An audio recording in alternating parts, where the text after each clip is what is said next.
नमस्कार. जय भीम, जय शिवराय. मी सुमित आज पुन्हा एकदा एक विषय घेऊन आपल्यासमोर या ठिकाणी यूट्यूब व्हिडिओच्या माध्यमातून संवाद साधणार आहे. अर्थातच सगळ्या महानगरपालिकांमध्ये महाराष्ट्राच्या निवडणुका त्या ठिकाणी जाहीर झालेल्या आहेत आणि येणाऱ्या 15 तारखेला आपण सगळेजण त्या ठिकाणी मतदान करणार आहोत. मित्रांनो, आता हा जो व्हिडिओ आहे तो व्हिडिओ थोडंसं तांत्रिक गोष्टीशी संबंधित आहे. तांत्रिक गोष्टीशी म्हणजे अर्थातच EVM मशीनच्या संदर्भामध्ये त्या ठिकाणी मी थोडीशी आपल्याला माहिती देणार आहे. मित्रांनो, यावेळेस काय आहे माहिती का, आपल्याला एक नाही तर 4 बटन त्या ठिकाणी प्रेस करायचे आहेत. म्हणजे ज्यावेळेस आपण EVM वरती मतदान करत असतो ना, तर ते मतदान करत असताना महानगरपालिकेमध्ये आपल्याला 4 त्या ठिकाणी वोटिंग करायचे आहेत. म्हणजे प्रभाग अ, ब, क आणि ड अशा पद्धतीची त्या ठिकाणी मतदान आपल्याला करायचं आहे. काही राजकीय पक्षाच्या माध्यमातून असा गैरसमज पसरवला जात आहे की बाबा फक्त एकाच पक्षाचं चिन्ह दाबलं तरच मतदान होतं, म्हणजे 4ही ठिकाणी एकच पक्षाचं चिन्ह दाबायचं तरच मतदान पूर्ण होतं, अशा पद्धतीचा गैरसमज राजकीय पक्षांच्या माध्यमातून पसरवला जात आहे. आणि राजकीय पक्षाच्या माध्यमातून दुसरा एक गैरसमज पसरवला जात आहे की नोटा हे बटन केवळ शेवटच्या मशीनवरती त्या ठिकाणी अवेलेबल असणार आहे. तर हे जे 2 गैरसमज राजकीय पक्षांच्या माध्यमातून पसरवले जात आहेत ते अत्यंत चुकीचे अशा पद्धतीचे गैरसमज आपल्या मतदारांच्या मध्ये पसरवले जाते आहेत. मित्रांनो, पहिला गैरसमज जे मी तुम्हाला सांगितला तो असा आहे, जो राजकीय पक्षांच्या माध्यमातून पसरवला जातो आहे तो गैरसमज असा आहे की 4ही ठिकाणी आणि 4ही बटन्स एकाच पक्षाचे दाबावेत तरच त्या ठिकाणी मतदान पूर्ण होतं. तर हे पूर्णतः चुकीचं आहे. तुम्ही मतदार म्हणून 4ही ठिकाणचे उमेदवार, वेगवेगळ्या पक्षांचे उमेदवार त्या ठिकाणी तुम्ही निवडू शकता.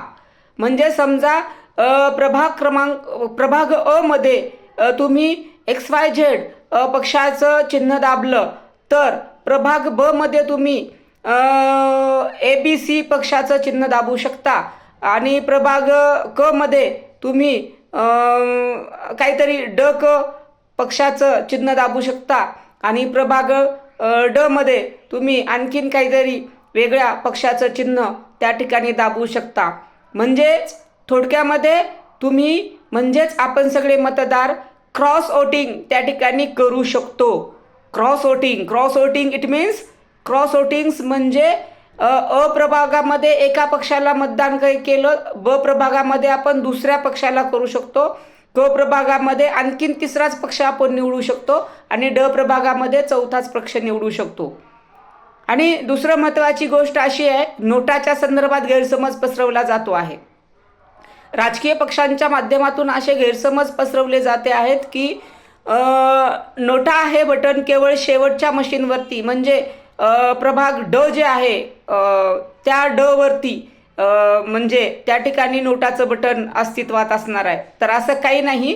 अ मध्ये पण नोटाचं बटन अस्तित्वात असणार आहे, ब मध्ये पण नोटाचं बटन अस्तित्वात असणार आहे, क मध्येही नोटाचं बटन अस्तित्वात असणार आहे आणि ड मध्ये सुद्धा, ड गटामध्ये सुद्धा नोटाचं बटन अस्तित्वात असणार आहे.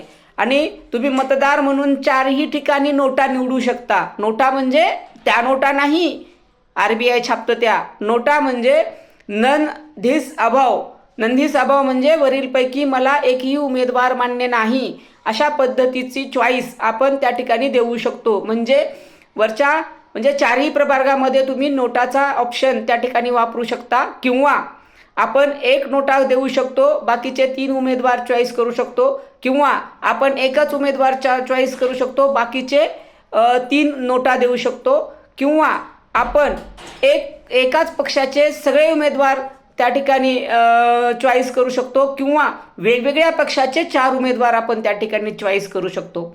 आणि म्हणून थोडासा गैरसमज मतदारांच्या मध्ये झालेला होता की एकाच पक्षाचं बटन दाबायचं आणि मग चारही बटणं एकाच पक्षाचे दाबले तरच मतदान होतं, वेगवेगळ्या पक्षाचे बटणं दाबले तर मग आपलं मतदान फेल जातं, अशा पद्धतीचे गैरसमज पसरवले जात होते.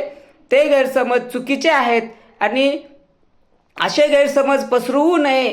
आणि आपण जो सामान्य मतदार आहोत, त्या सामान्य मतदारांच्या डोक्यातल्या शंका दूर व्हाव्यात, हा हेतू डोळ्यासमोर ठेवून, एक प्रांजळ हेतू डोळ्यासमोर ठेवून मी एक महानगरपालिकेतला सामान्य मतदार आपल्या समोर थोडंसं या तांत्रिक गोष्टी समजावून सांगण्याच्या निमित्तानं या ठिकाणी ह्या यूट्यूबच्या माध्यमातून आपल्याशी संवाद साधण्याचा प्रयत्न केला.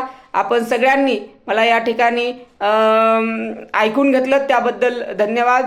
आणि आणखीन या तांत्रिक गोष्टीच्या संदर्भात जर आपल्या मनामध्ये काही प्रश्न उपस्थित झाले असतील तर ते प्रश्न आपण या यूट्यूबच्या कमेंट बॉक्समध्ये आपण ते प्रश्न त्या ठिकाणी टाकावेत आणि त्या प्रश्नांची उत्तरं मला ज्या पद्धतीनं नॉलेज आहे EVM मशीनच्या संदर्भात तर त्या नॉलेजच्या आधारावरती मी तुमच्या सर्व प्रश्नांची उत्तरं त्या ठिकाणी देण्याचा प्रयत्न करतो. आपण सगळ्यांनी मला ऐकून घेतलात त्याबद्दल धन्यवाद आणि पुन्हा एकदा जय भीम, जय शिवराय, धन्यवाद.